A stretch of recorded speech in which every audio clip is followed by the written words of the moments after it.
দীর্ঘ টানাপোড়েনের পর ধীরে ধীরে স্বাভাবিক হচ্ছে বাংলাদেশ ভারত ভিসা কার্যক্রম। দুই দেশের কূটনৈতিক সম্পর্কেও ইতিবাচক বার্তা মিলছে।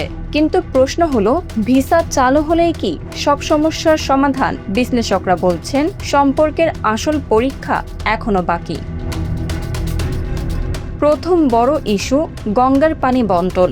১৯৯৬ সালে স্বাক্ষরিত ৩০ বছরের গঙ্গা চুক্তির মেয়াদ শেষ হচ্ছে চলতি বছরের ডিসেম্বরে। চুক্তির নবায়ন হবে নাকি নতুন কোনো কাঠামো আসবে, এ নিয়ে এখনো আনুষ্ঠানিক ঘোষণা নেই। তবে দুই দেশের কারিগরি পর্যায়ে আলোচনা শুরু হয়েছে বলে জানা গেছে। এদিকে বহুদিন ধরে ঝুলে থাকা তিস্তা চুক্তিও বাংলাদেশের অগ্রাধিকার তালিকায় রয়েছে। একই সঙ্গে পদ্মা ব্যারেজ নির্মাণ পরিকল্পনাও নতুন মাত্রা যোগ করেছে পানি কূটনীতিতে।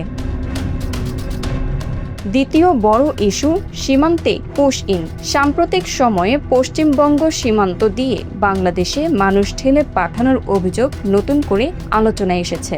যখন দুই দেশই সম্পর্ক উন্নয়নের কথা বলছে, তখন সীমান্তে এমন ঘটনা কেন ঘটছে সেটি নিয়ে প্রশ্ন তুলছেন অনেকেই।